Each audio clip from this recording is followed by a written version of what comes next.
नमस्कार मैत्रिणींनो, करून खाऊ घाल या माझ्या यूट्यूब चॅनलमध्ये मी उपासना तुम्हा सर्वांचे मनापासून स्वागत करते। माझ्या चॅनलवरती आज मी पहिली रेसिपी अपलोड करत आहे। काहीतरी गोड करावं म्हणून मी मोदकाचे सारण बनवले आहे। सारण बनवण्यासाठी लागणारे साहित्य पाहूया। इथे मी एक मोठी वाटी ओल्या नारळाचा खीस घेतलेला आहे। 2 ते 3 चमचे तूप घेतलेले आहे।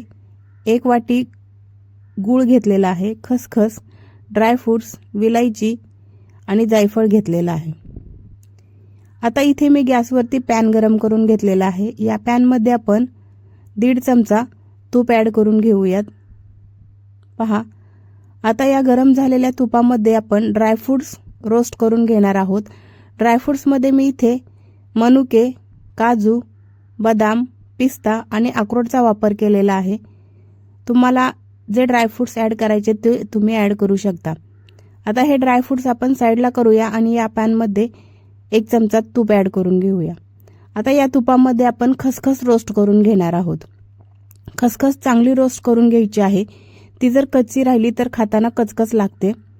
पहा, आता हे सर्व मिक्स करून 1-2 मिनिट रोस्ट करून घेऊयात। हे छान रोस्ट झाल्यानंतर यामध्ये आपण ओल्या नारळाचा खीस ॲड करून घेणार आहोत। पहा, माझी ही रेसिपी तुम्हाला कशी वाटते हे कमेंट बॉक्समध्ये नक्की कळवा। आपण या चॅनलवरती अशाच चमचमीत, पारंपरिक आणि चटपटीत अशा रेसिपी पाहणार आहोत। त्यासाठी चॅनलला तुम्ही नक्की सबस्क्राइब करा। खोबऱ्याचा खीसचा कलर चेंज होईपर्यंत आपण छान रोस्ट करून घेतलेला आहे, तुम्ही पाहू शकता। आता यामध्ये मी गूळ ॲड करून घेत आहे। इथे मी नारळाचा खीस जेवढा घेतला तेवढंच गूळ घेतलेला आहे।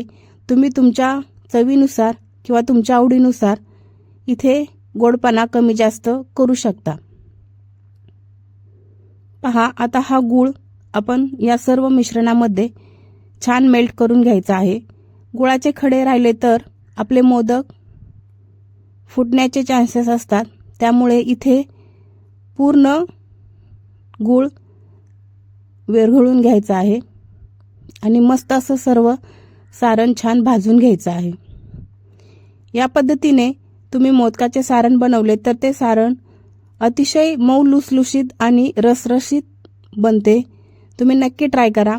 ही रेसिपी तुम्हाला कशी वाटते कमेंटमध्ये नक्की सांगा। आपण अशाच नवनवीन रेसिपी पाहणार आहोत। माझी ही पहिली रेसिपी आहे। तुम्ही तुमच्या मित्रमैत्रिणी आणि नातेवाईकांसोबत नक्की शेअर करा। पहा, आपलं रसरशीत सारण तयार झालेलं आहे। गणपती बाप्पाचे लवकरच आगमन होणार आहे। त्याच्या आवडतीचे मोदक सर्व घरांमध्ये बनवले जाते।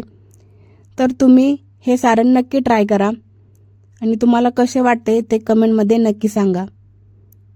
पहा, हे सारण मी एका प्लेटमध्ये काढून घेत आहे। आपण पुन्हा भेटूया अशाच एका छान रेसिपी सोबत। तोपर्यंत मी तुम्हा सर्वांचे आभार मानते। पहा, मस्त अशी सारण आपले तयार झालेले आहे। Thank you.